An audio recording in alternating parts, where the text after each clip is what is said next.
Olá, estamos de volta com mais um Dedinho de Prosa da FENG e hoje, 21 de abril, data em que se homenageia Tiradentes, o Marte da Inconfidência Mineira, vamos falar um pouco das lutas que fizeram parte do fato histórico e o que elas representam no cenário atual de Minas e do Brasil.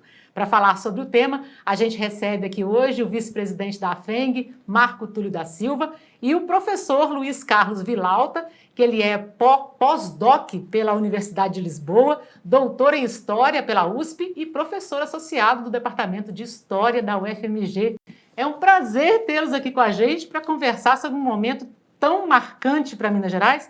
E eu vou começar com você, professor, porque esse momento colocou Minas Gerais assim numa vanguarda, né, de luta pela autonomia do Estado, pelos direitos, que é o que a gente busca hoje, e a gente pega a questão da Inconfidência num momento muito delicado também, um momento perigoso, né?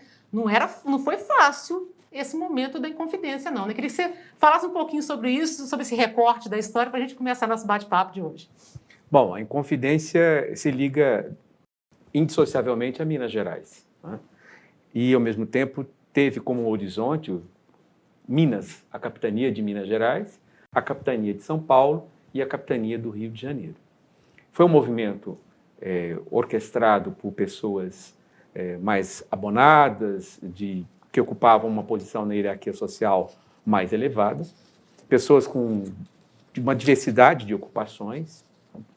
E o movimento teve por fundamento uma questão que era a marginalização por parte da rainha Dona Maria I, daqueles que participaram da Inconfidência, de cargos de mando, de possibilidades de lucro, né? Alguns deles eram contratadores de impostos, não é? Havia uma coisa que a lógica privatista ainda no Brasil não levou a que acontecesse no presente, que é de privatizar a cobrança de impostos, mas eu não duvido que se chegue a isso, né? Mas, enfim, havia sujeitos privados que cobravam impostos e que souberam que teriam suas dívidas executadas. Alguns deles participaram da Inconfidência, dentre eles o famoso Joaquim Silvério dos Reis. Então, a questão fiscal foi uma questão que esteve por trás da participação de alguns dos inconfidentes, né? Ao mesmo tempo que a questão central era a ambição deles de participar do poder e de fazer com que a riqueza que era gerada aqui em Minas Gerais, que era muita, não escoasse para fora. E havia dois mecanismos pelos quais essa riqueza ela é escoada para fora. Um mecanismo eram os impostos. O outro mecanismo era o monopólio comercial metropolitano, né? E a questão fiscal foi algo essencial em todo o período colonial e particularmente na história de Minas Gerais. Havia a ambição de conseguir a maior quantidade de impostos e taxas possível no menor tempo possível, né? E, enfim, na Inconfidência a gente tem um movimento que, de alguma maneira, se voltou contra essa exploração, né? É uma exploração que é fiscal, que era econômica, comercial, que era de marginalização das pessoas na participação do poder. E teve-se, então, a Inconfidência, uma conspiração abortada, uma conspiração que não virou revolução porque foi descoberta antes. Pois é, e a gente, pelo que você falou aí, a gente sabe que tem muita coisa em volta dessa história, né? Mas muita coisa a gente percebe pela injustiça da questão tributária. E hoje, né, Marco, a gente ainda sente isso. A gente sabe que a arrecadação tributária de um Estado, de um país, é o que movimenta aquele Estado, é o que garante que aquele Estado cumpra os direitos constitucionais com a população daquele Estado, né? No caso da nação, quando são os tributos nacionais. Mas a gente percebe que ele provoca hoje uma grande injustiça social. Naquela época existia isso e a gente sente isso até hoje, né, Marco? Essa questão da tributação, do imposto, né, sempre traz uma indagação das pessoas de assim, eu pago o imposto e, né, o que eu recebo em troca? E aí eu acho que começa a distorção que cria um mecanismo mais do que injusto, perverso, porque a resposta a essa pergunta ela seria uma resposta de cunho social e solidário, né? Dentro do que você falou, né? Isso está vinculado à questão do pacto social, né? Do fato de que as pessoas concordam para o bem da convivência social, com a existência do Estado, elas aceitam abrir mão de parte da liberdade, da parte da sua riqueza, para sustentar, né, este Estado e para que possa ter a retribuição dos serviços sociais e tudo mais, né? Acontece que isso é a base exatamente para a garantia de direitos, a garantia de uma convivência social em harmonia e, com isso, o que a gente chama do Estado Democrático de Direito. Só que, obviamente, existem distorções no sistema, essa distorção acaba gerando o raciocínio de que o Estado, via de regra, é ineficiente e um meio, né, de corrupção nato, e isso alimenta o raciocínio de que, nesse contexto, é melhor não pagar o imposto. Só que esse raciocínio é muito fácil de ser verbalizado para aquela parcela da sociedade que pode pagar por uma educação, pode pagar pela saúde, pode pagar pela segurança, pode pagar por qualquer um dos serviços, e isso representa 10% da sociedade. Os outros 90%, eles dependem disso, mas são levados ao mesmo discurso, né? E pior do que isso, quando eu falo da perversidade, é porque a regra que deveria ser um sistema tributário progressivo, né? Quem tem mais capacidade contribui mais, ele acaba caminhando no sentido inverso, ou seja, do que a gente entende como sistema tributário regressivo. Isso sequer é percebido, porque grande parte dos tributos, no caso do Brasil, estão carregados no que são chamados de tributos indiretos, como é o caso, por exemplo, do ICMS, que a pessoa que paga, eu, você, o professor, isso não fica claro para a pessoa, né? A empresa recolhe, mas nós que estamos pagando tributo, mas isso não é percebido. E pior, o rico, o milionário ou o pobre paga o mesmo tributo. Então, ele é regressivo porque aquele que tem pouca capacidade está pagando proporcionalmente muito mais, né? Então, isso gera uma série de distorção nesse sistema, né? O que é muito ruim para a sociedade e cria aquela sensação de que do peso. E com o peso e com o baixo recolhimento, o que acontece? O Estado ou não consegue prestar o seu serviço ou acaba indo numa situação que hoje não é peculiaridade de nenhum país, mas de todos, que é o endividamento, né? As dívidas públicas enormes, né? Infelizmente, um cenário muito ruim. Muito complicado. E eu queria que você aproveitasse e falasse um pouco para a gente. Nós estamos num momento da questão da tributação das grandes fortunas. Isso não acontece. Há pouco tempo a gente ouviu falar que os Estados Unidos começou a articular para que isso aconteça lá também. Qual que é a grande dificuldade disso, Marcos? É o que você está falando, né? A pessoa tem menos, paga a mesma quantidade que quem tem muito. E grandes fortunas não pagam nada. É isso mesmo? Explica isso um pouco para a gente. Essa questão da tributação de grandes fortunas é um movimento que ele encontra uma resistência muito grande, exatamente porque o que a gente vive no mundo hoje é uma concentração de riqueza enorme, né? Nós temos o que são chamados, né, de países desenvolvidos, que detêm, né, mais de 80% da riqueza e uma parcela inferior a 20% da população, né? E a outra parte, né, é o inverso, né? A concentração de população sem a concentração de riqueza. E essa parcela que detém a riqueza é exatamente a parcela que detém o poder e que influencia exatamente a moldura, né, do sistema que poderia tributá-las. Então, tem uma resistência natural de que quem acaba definindo é quem não quer pagar. E isso é tão marcante porque a tributação sobre grande fortuna, no início da década de 90, ela chegou a ser implementada em 12 países. De lá para cá, isso foi sofrendo uma pressão tão grande que atualmente a gente tem apenas Suíça, Noruega e Espanha. São os 3 únicos países que conseguem, na atualidade, ainda manter a tributação sobre grandes fortunas. Então, a resistência é muito grande, né? E a resistência está muito concentrada hoje no mercado financeiro e nas corporações transnacionais, que estão em todos os países, né? No Brasil, o problema ainda é pior, que além da gente não conseguir avançar na tributação sobre grandes fortunas, a gente tem uma tributação sobre o patrimônio e sobre a herança pífia, né? Em termos mundiais, a gente tem uma carga tributária sobre a riqueza, sobre o patrimônio, que em alguns países chegam a 70%, 80%, mas que na média da OCDE gira em torno de 40%. A carga tributária máxima permitida no Brasil para essa tributação, que é o ITCD, é de 8%, sendo que a média praticada atualmente é de 3,6%, e Minas Gerais utiliza a alíquota de 5%. Ou seja, é uma distorção.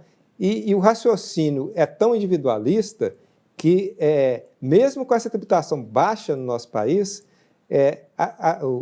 os super ricos, né, e aqui nós estamos falando daquela parcela do 1% mais rico da sociedade, eles ainda utilizam de mecanismos que são considerados as holdings familiares, onde eles abrem essas empresas em paraísos fiscais, transferem todo o seu patrimônio para lá e nem esses 5 ou 8 ou 3 querem pagar.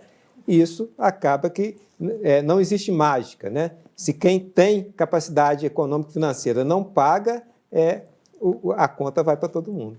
Professor, eu queria que você falasse um pouquinho para a gente, porque você citou anteriormente que durante esse período da Inconfidência, né, tinha muita gente rica envolvida nessa história.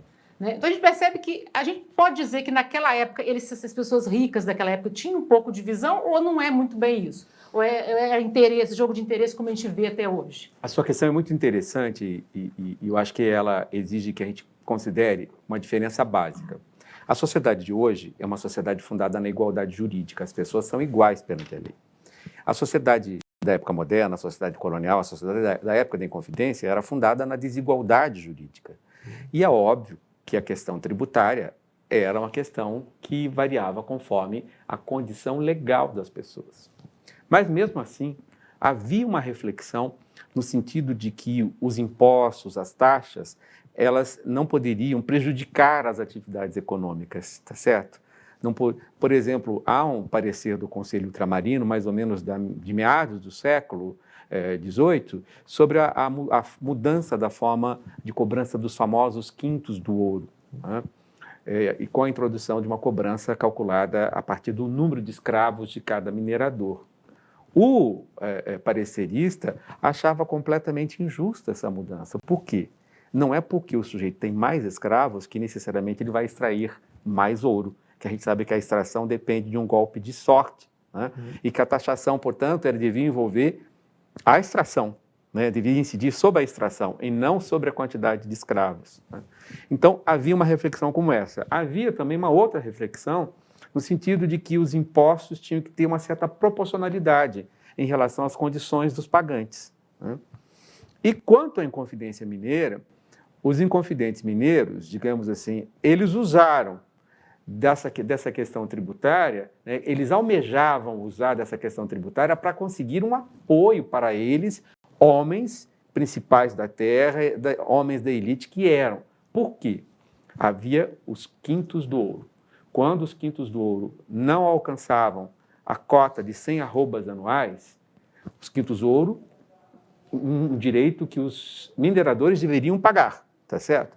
Quando não se alcançava a cota de 100 arrobas anuais, o que aconteceria? As câmaras municipais decretavam a derrama. E quem não era minerador era obrigado a cobrir as 100 arrobas que não tinham sido cobertas pelos mineradores. Ora, o que os inconfidentes mineiros pensavam, né? Eles interessados em reaver postos de comando, reaver negócios ilícitos, né? Porque a corrupção que a gente julga no período de hoje como algo recente, a corrupção está no nosso DNA, né? Histórico, DNA histórico. Então, enfim, havia inconfidentes que eram traficantes, contrabandistas de pedras e diamantes e tudo mais. E aí, eles, enfim, queriam não pagar o que deviam, né? Alguns deles queriam não pagar o que deviam e imaginavam, olha, se o governador de Minas decretar a derrama, a gente vai conseguir o apoio da população em geral à nossa causa.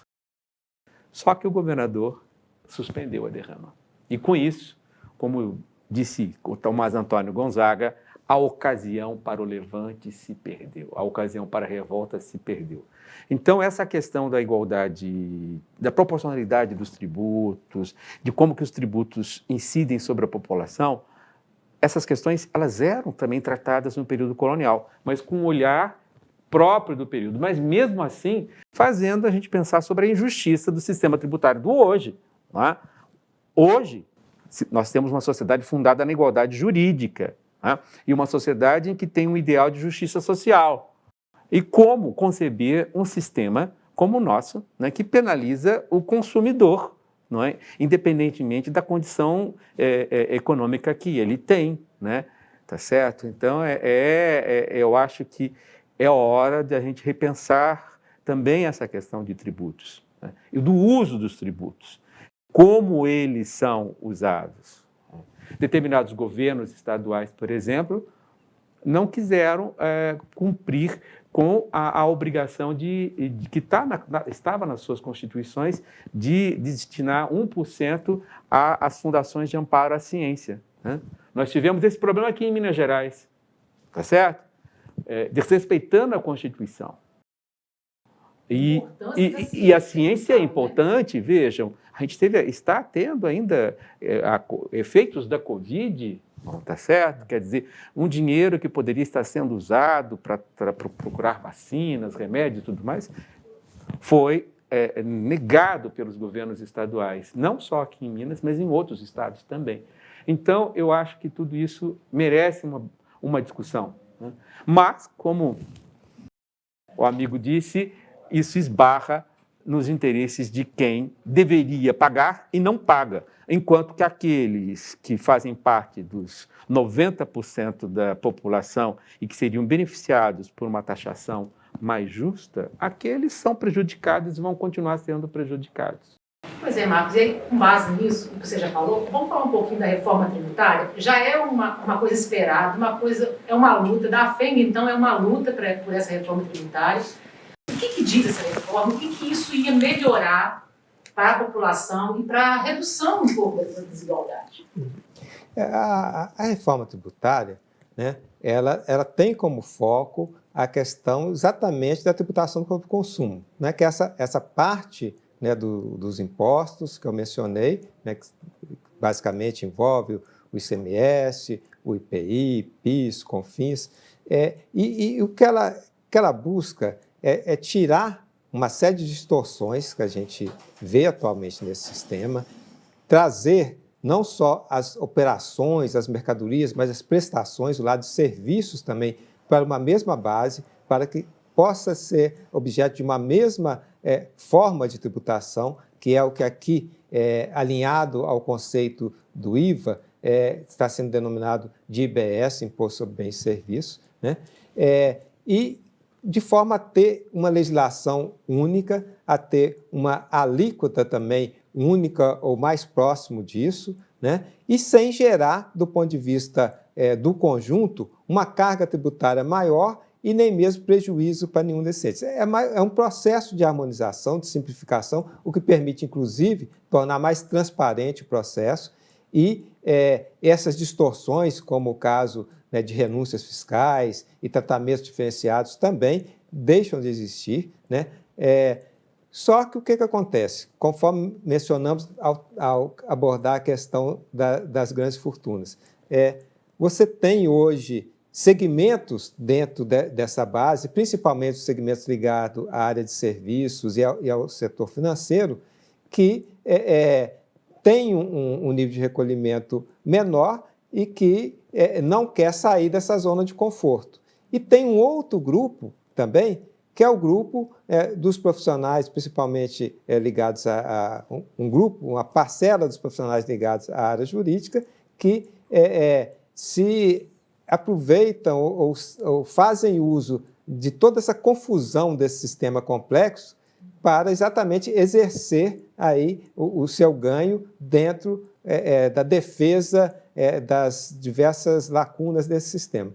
Esses grupos acabam criando essa batalha, né? A reforma tributária que está em curso, né, sendo discutida no Brasil, ela já foi objeto de amplo debate do ponto de vista teórico, seja com o meio acadêmico, seja com os setores de atividade produtiva, com os próprios setores de administração tributária, mas hoje o embate é político e esses grupos têm a sua força e o seu poder no âmbito legislativo e cria toda uma resistência para se levar adiante. Recentemente nós tivemos uma manifestação grande de vários economistas, ex-ministros, pessoas que já exerceram papéis de relevância com visão de Estado, se posicionando não só pela pertinência, mas pela necessidade dessa reforma. Mas nós vimos, por exemplo, recentemente a proposta estava pautada para ser discutida na primeira comissão, a Comissão de Constituição e Justiça, e quando foi pautada, né, nós tivemos um movimento para que não tivesse quórum para enfrentar o assunto, como se diz, já que não tem como discutir, então nós vamos recuar da discussão. Então, gente, vou aproveitar essa fala de vocês para a gente lembrar um pouco assim, há pouco tempo a gente percebeu o que é ter um SUS, o que a tributação faz pela gente. Acho que o brasileiro todo sentiu isso, né? Porque lá fora teve muitos problemas com relação a isso. E a gente percebe também que a gente tem hoje professores mal pagos, né? Os médicos de SUS mal pagos, os serviços não são valorizados como deveria ser. Então a gente tem uma série de problemas, porque os tributos de onde deveriam serem aplicados para dar dignidade à população não dá. E aí a gente percebe os políticos, de uma forma geral, que não estão nem um pouco preocupados em fazer com que haja um nivelamento social, que todo mundo tenha um mínimo de dignidade. Né? Porque eu acho que rico, pobre, sempre vai ter, mas miserável não havia necessidade disso no Brasil, e nem em parte nenhuma do mundo, né, Marcos? Então a gente está falando aí desses políticos que hoje a gente precisando de uma reforma tributária justa para promover justiça social, e a gente não encontra. Né? E a gente esbarra nessas pessoas que deviam representar a gente. Isso veio desde sempre, né, professor, também, né? Mas isso dói, né, Marcos? Você que está lutando por essa reforma tributária junto com a FENG, deve ser, assim, duro ver isso, né? Sim. A gente vê nesse contexto, né, o que algumas pessoas chamam de neoliberalismo fiscal. O que é? Ao mesmo tempo que você tem uma política de teto de gastos, de controle de gastos na área de educação, na área de ciência, na área de saúde, em todas essas áreas, você tem uma parcela do gasto público que não sofre restrição nenhuma. E qual parcela que é essa? É a parcela do pagamento dos encargos da dívida. Né? Eu falei um pouco antes que exatamente o grupo dominante na atualidade é o grupo ligado, né, ao sistema financeiro. Né? Então, este grupo ele se mantém, né, em boa parte exatamente nesse processo do endividamento, né, dos estados, né, e ele é remunerado pelo serviço dessa dívida. E ele exerce uma influência tal que ele faz com que os países, né, criem qualquer tipo de restrição a menos o pagamento deles. Né? Então, você tem uma dominação no sentido neoliberal de forçar com que o sistema gere superávit, mas não é o superávit para fazer jus às necessidades sociais, é o superávit para fazer jus à necessidade do sistema financeiro. E, com isso, toda essa parte, né, fica penalizada, né, apesar disso que você falou, Mário, que a gente viu aí recentemente, né, na questão da Covid, né, que na hora da grande necessidade, de onde que veio o principal gasto para desenvolvimento, produção e comercialização de vacinas? Foram todos de investimento público ou de entidades filantrópicas que financiaram as principais vacinas que chegaram mundo afora. Então, a gente tem toda essa distorção, mas, assim, eu, apesar de tudo isso, tenho a convicção que todo esse movimento, né, que Minas já traz aí no seu DNA histórico também, acho que o universo vai reverberar isso para que a gente reverta essa situação. Professor, o Marcos falou ali agora da questão financeira, que a gente sente quando olha assim, né, de longe, a gente que também não entende muito, fica assim, não, mas parece que nós somos uma colônia ainda, né? Só serve para tirar os nossos bens e mandar para os cofres de quem não paga imposto, de quem fica bom para o outro, multinacionais. As coisas funcionam de acordo com um interesse. E aí o que sobra vem para a gente. A gente tem essa sensação, né? Eu queria que você, dentro da história, a gente ainda é uma colônia? Como é que você olha a colônia no passado, na época lá de Tiradentes, e o Brasil hoje? A gente ainda vive como uma colônia, professor? Você acabou de citar o Tiradentes, né? E o Tiradentes vivia reproduzindo um sermão do padre Antônio Vieira, feito em 1640, quando chegou em Salvador o primeiro vice-rei do Brasil. E é um sermão em que o padre Vieira dizia mais ou menos o seguinte, que os governadores de capitania seriam como as nuvens, né? Era, naquela época, havia a união entre Portugal e Espanha, então o Brasil pertencia ao Império Espanhol. Então, o padre Vieira dizia que o quê?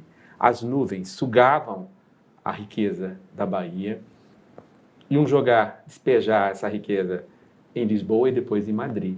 E, com isso, a Bahia, que era pobre, ficava mais pobre. E ele, então, defendia que era preciso restaurar, mudar esse quadro que a Bahia vivia, né? Então, aproveitando o que o Marcos disse, né, nesse quadro de neoliberalismo, né, a gente pode pensar nessa crítica do padre Vieira, né, que mostra como os nossos dirigentes, como os nossos políticos adotam um neoliberalismo selvagem, né, que prejudica o grosso da população, 90% da população. E Tiradentes, justamente, ao colar, fazer uma cola do sermão do padre Antônio Vieira, ele usava não a Bahia como referência, mas Minas Gerais, né? E ele dizia que os governadores de Minas eram como se fossem esponjas, que chupavam a riqueza daqui e iam jogar essa riqueza lá na Europa. E com isso, Minas, que era rica, e eis a diferença em relação à Bahia do século XVII, ficava pobre. E ele terminava, olha, é preciso restaurar o Brasil, porque tratam a nós como se fôssemos escravos, né? Então, quando você fala dessa condição nossa de colônia, acho que é interessante a gente usar essa metáfora política que o Tiradentes usou, que era uma metáfora usada no século XVIII para falar sobre o despotismo e a expoliação colonial, que é a metáfora da escravidão, né? Aqueles que são vítimas dessa expoliação são escravos, né? E nós somos hoje escravos completamente sujeitos ao sistema financeiro internacional. E com um agravante, né? Com um agravante. Eu acho que se a pandemia, Marcos, tivesse durado um pouco mais de tempo para chegar ao Brasil, ela iria encontrar o SUS mais desmantelado do que ela encontrou. Porque o primeiro-ministro da Saúde do atual governo, né, cujo nome eu não vou mencionar aqui, ele estava desmontando o SUS. Só que ele não conseguiu desmontar, se atritou com o presidente da República, foi fritado, e aí veio a pandemia e houve que se manter o SUS, e que se não fosse o SUS, nós estaríamos em péssima situação. Então, nós temos que pensar na defesa do SUS. Essa é uma coisa importante nos dias de hoje, a defesa de mais recursos para o SUS, ao invés de recursos para pagar o banqueiro internacional. Outra coisa, desde o fim do período colonial, nós temos uma máxima que todos os governadores, deputados, depois no Brasil Império, dirigentes políticos defenderam, que era preciso investir em educação. Pela primeira vez na história do Brasil, a gente tem um governo que é claramente inimigo público da educação, que é o governo federal. Nós tivemos, desde o primeiro ministério que assumiu até este, que está aí sendo investigado pela sua associação criminosa com pastores, nós temos aqui um governo que é inimigo dos professores, é inimigo da educação, que vem asfixiando as universidades públicas, né?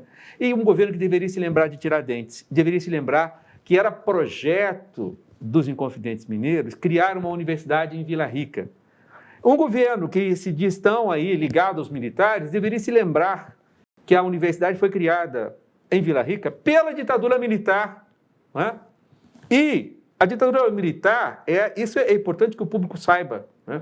Só perdeu em termos de investimento na Universidade Pública Federal para o governo Lula, porque foi quando houve a expansão primeira desse sistema federal de ensino, foi durante a ditadura. No entanto, esse governo que se diz um governo dos militares, tem a educação pública como sua adversária, os professores como seus adversários, não se faz senão o sucateamento da universidade pública. Deveria se lembrar, então, de Tiradentes, um militar, e deveria se lembrar do que fez a ditadura, tá certo? E já que quer combater os governos de esquerda, deveria dizer, então, vamos investir ainda mais do que Lula na educação.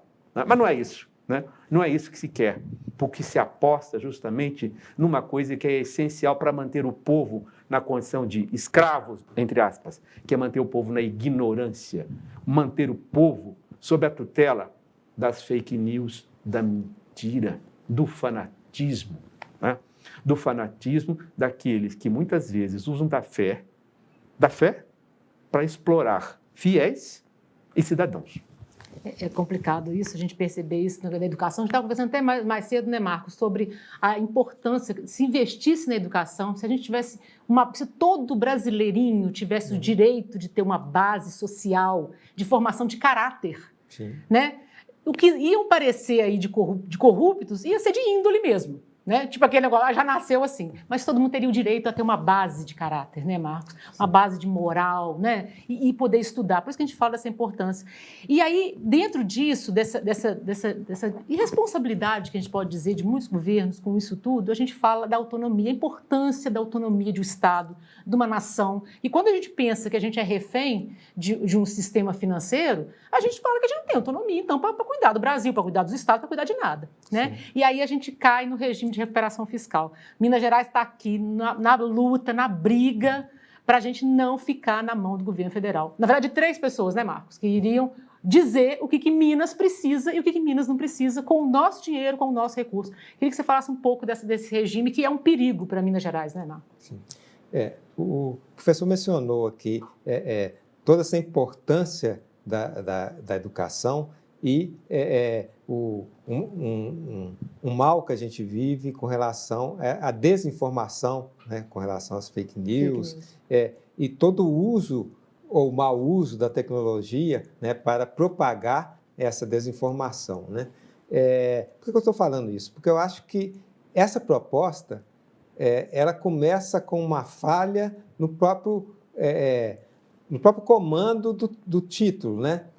Programa de recuperação fiscal. Quando você fala isso, né, há uma tendência natural de falar assim, que ótimo, vai ter uma recuperação fiscal para Minas, né? O que esse fiscal aí diz respeito a quê? Equilíbrio de receita e despesa. Por que o povo está achando ruim disso? Né? Tem muita gente pensando desse jeito, né? Isso é excelente.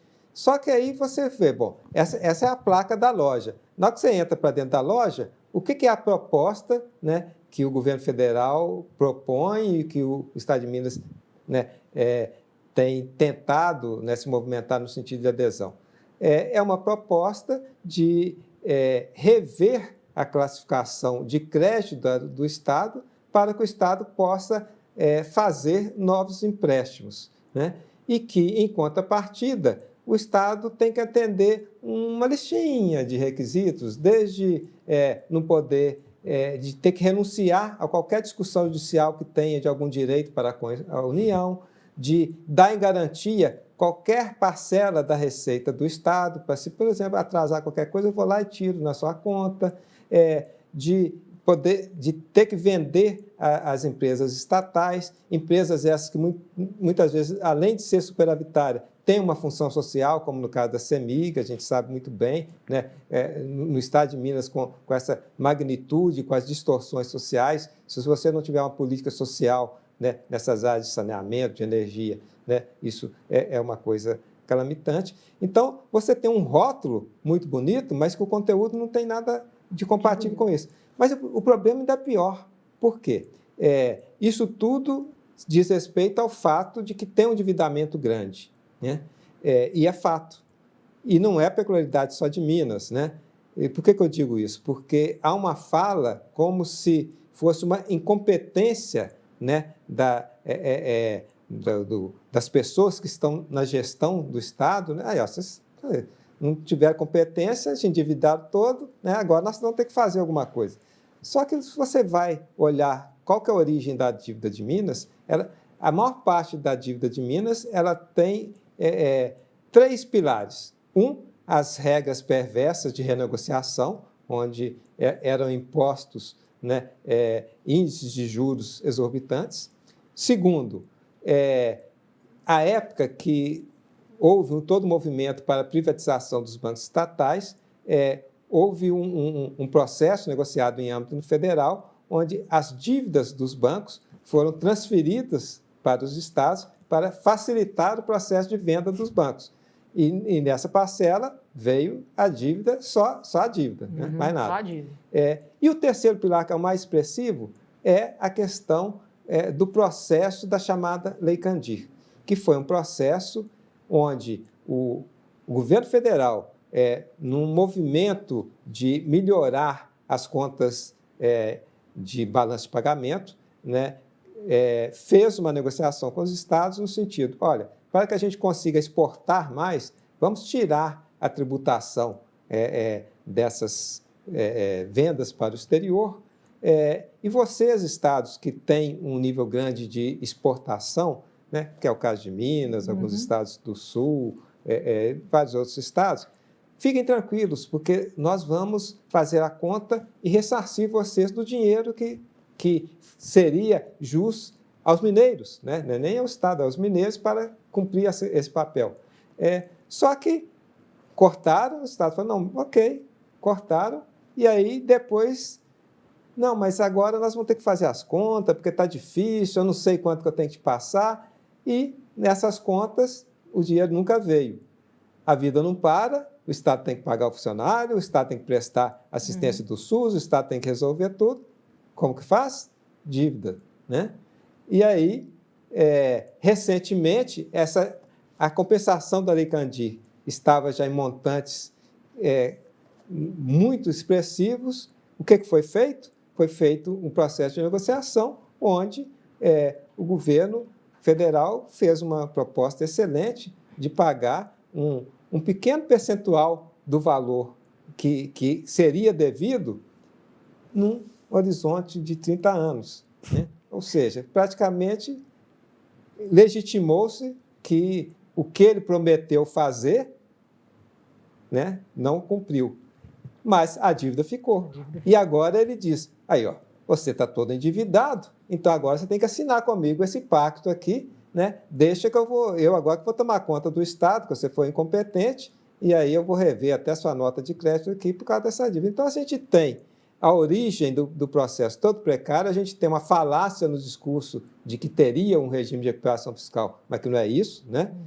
Se tivesse a proposta de regime de recuperação fiscal, né, seria ótimo, mas não tem essa proposta. E mais, o que a gente vê no passado recente é que, no caso específico de Minas, o Estado tem conseguido gerar superávites, o que mostra que é possível verdadeiramente ter uma recuperação fiscal com uma boa administração das receitas e das despesas, né? E nessa parcela, né, é importante registrar, inclusive, um crédito à Secretaria da Fazenda, onde os seus servidores, mesmo com todas as dificuldades, têm feito um esforço muito grande e têm conseguido gerar recuperação de receita, que faz com que Minas, hoje, inclusive, tenha condição, né, de colocar aí a questão do pagamento em dia, tem a condição de discutir alguns direitos, ainda que resista, por exemplo, à própria questão do piso da educação e de outras coisas, mas o Estado tem dinheiro, inclusive para fazer frente ao pagamento dessa própria dívida que ainda tem a sua origem duvidosa, né? E a gente percebe isso, né? Que no caso da Lei Candir foi uma tomada de decisão errada, vamos dizer assim, e que hoje, se aceita um negócio desse, vai deixar talvez para um outro governo, ou para o próprio governo, sabe-se lá o que vai acontecer, que nós estamos no ano eleitoral,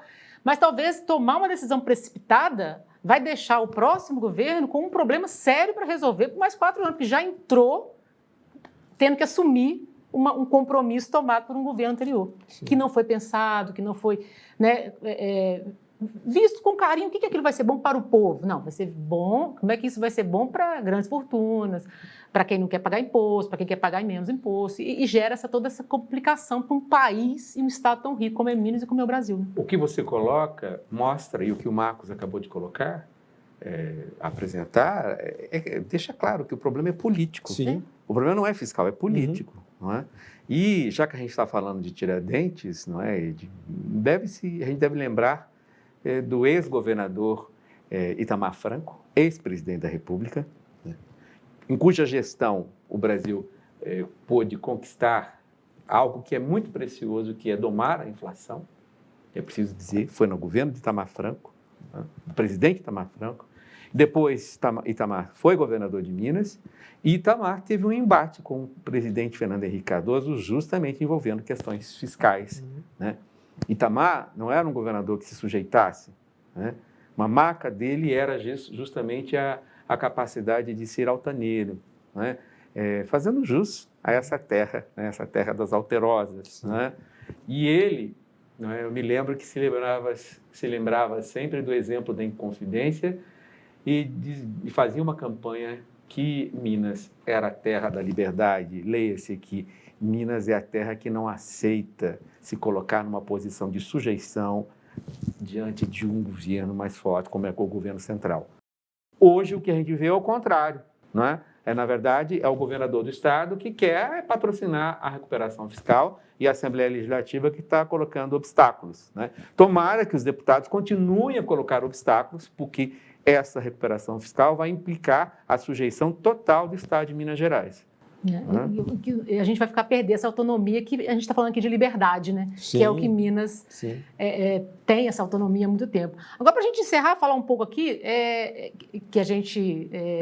o dinheiro público hoje é visto por muitas pessoas como uma forma de enriquecimento. Porque se a gente pegasse cada um com o seu salário, né? Todos os políticos com o seu salário, todos os prefeitos, todo mundo com o seu salário, ia sobrar muito dinheiro, né, Marcos? Mas desde a época do Brasil, colônia, sempre foi motivo, dinheiro público era motivo de corrupção. Então, assim, antes era porque o rei queria continuar do jeito que ele estava, e não interessava, ele tinha que ter o dinheiro dele chegando. A gente pega a França, né? Na época de Antonieta, a França quase quebrando, o povo queria, não, eu tenho que continuar rico do jeito que eu sou, não tem para o povo, não. Então, é uma mentalidade tão mesquinha, tão triste, né? E a gente sente que hoje a questão política, a questão de impostos, a questão dos recursos públicos é vista por muita gente como motivo de corrupção. A população já sente isso, não tem como não barrar isso, e parece que as pessoas também que usufruem disso acham isso normal. Né? Parece que faz parte do trabalho. Vocês sentem isso? Vocês sentem essa questão da corrupção? Dinheiro público e corrupção tem que estar sempre andando junto? Tem uma questão que eu acho que é mais grave ainda. A corrupção sempre foi usada como um critério para enfrentar o adversário político. Então, no período colonial, quando um membro de uma família, de uma facção, de um grupo queria combater um outro, o acusava de corrupto, sendo ele tão ou mais corrupto que aquele ali. Na história republicana recente, a gente viu uma troca de acusações de corrupção, e sinto muito, nenhuma das forças envolvidas, nem aquelas forças que eram acusadas, nem as forças adversárias, primavam pelo zelo em relação aos recursos públicos. Né?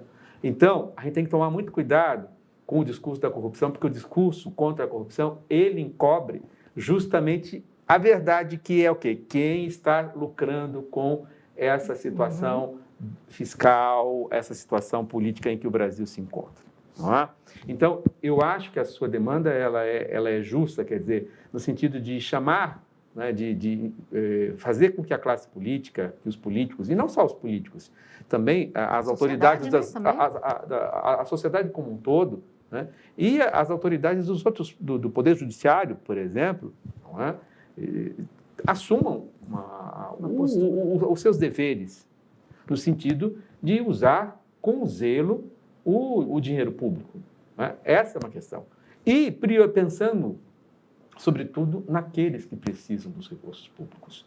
Porque a gente tem no sistema público grupos e poderes que são verdadeiras castas. Né? É impossível, né?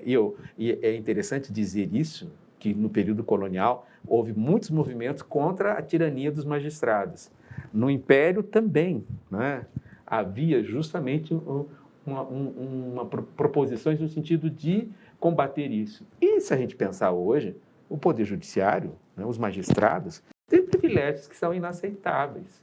Por que um juiz que ganha hoje mais ou menos R$35 mil, eu estou chutando, hein? Eu acho que é mais, né? Ele tem que ter auxílio à habitação, auxílio para os filhos estudarem, né? Não se justifica isso de jeito nenhum, tá certo?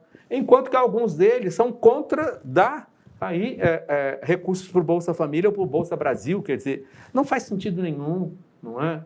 Eu acho que talvez a gente precise, talvez não, com certeza a gente precisa da colaboração dos 10% mais ricos, né, no sentido de entender que o Brasil é um país em que tem um povo miserável e que voltou de novo ao mapa da fome e voltou por conta de desgovernos.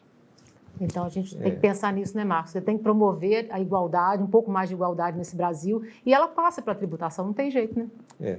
Eu estava mencionando aqui, conversando com vocês, de que o nosso problema de escassez é um problema de distribuição. Né? O professor mencionou a questão da pobreza, né? O Brasil vive a contradição de que estamos entre os 5 países com maior nível de obesidade e, ao mesmo tempo, estamos também entre os 5 países com maior nível de miséria e desnutrição. Claramente, não preciso dizer mais nada, né? Nós temos um processo de distribuição, né? Gente que tem tanto alimento que consome mais do que o organismo precisa e gente que não tem acesso ao mínimo de alimentos para a sua nutrição e subsistência. Isso eu falei de alimentos, mas isso vai, né, para qualquer segmento, né? A gente tem isso muito claro. E essa questão da corrupção, a gente precisa, né, eu entendo que a gente precisa de enfrentar o que eu chamaria da síndrome da hipocrisia. Porque a maioria das pessoas que assumem diante de um diálogo e ser contra a corrupção, na hora que ela vai para a fila, na hora que ela vai para uma vaga de estacionamento, na hora que ela vai para qualquer situação onde existe o certo e o errado, ela sempre desvia um pouquinho. Não, mas será que eu não posso... Pera que jeitinho brasileiro. Eu não posso seguir esse caminho aqui que é melhor para mim. E o que é isso? Corrupção. Né? Então, assim, eu acho que a gente precisa de parar com a hipocrisia. Né? O certo é certo, o errado é errado.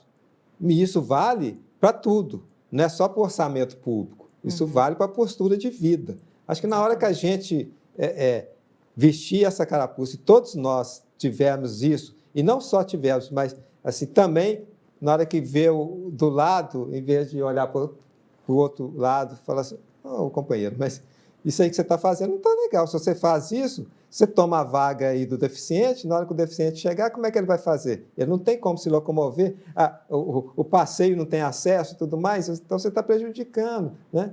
Porque não existe mágica, né? Os sistemas, isso é um princípio natural, os sistemas tendem à homeostase, né? Eles tendem ao equilíbrio. Mas se você vai tentando, se vai fazendo movimento completamente distoante, uma hora esse sistema implode, que ele não consegue mais se manter. E é o que a gente está vivendo, infelizmente, né? Eu acho que a questão da Covid foi um vaporzinho que a panela soltou e falou, olha, não está dando para segurar a conta, né? Então, a gente tem que vestir essa carapuça aí. É isso aí, pegar o exemplo dos inconfidentes no sentido de luta, porque eu acho que o povo é muito passivo, né, Marco? E pegar o exemplo da questão da tributação, a gente conseguir realmente uma reforma tributária que seja digna, que melhore um pouco essa desigualdade, que não precisa ser tanta, né, Marco? Para a gente encerrar aqui o nosso bate-papo. Você me permite até comentar, né, o Piketty, o último livro dele, ele bateu tanto na desigualdade, no último livro dele, o título é Uma breve história sobre a igualdade. E ele traz um pensamento muito mais otimista, né, dizendo que é possível ainda reverter esse cenário e construir uma igualdade, né? E ele cita, inclusive, a própria questão da Covid, onde houve todo um movimento para superar essas dificuldades. Nós, um país igual o nosso, né, que tem tanta diversidade, né, e tão rico em produção de alimento, em produção de riqueza, Minas Gerais ainda é um exemplo de produção de riqueza mineral. É só a gente saber, é só dividir um pouquinho melhor isso, que a gente vai ficar todo mundo bem com isso. Eu agradeço demais a participação de vocês, professor, um prazer conhecê-lo. Volte mais vezes. Muito obrigado. Você também, Marcos, para esclarecer a gente aí sobre essas questões que às vezes é difícil para as pessoas entenderem, mas é muito importante mesmo para a gente promover essa igualdade social. O nosso programa está chegando ao fim. Obrigada, então, Marco, Luiz, pela participação e obrigado você aí de casa que acompanhou com a gente. Uma boa noite e até o nosso próximo encontro.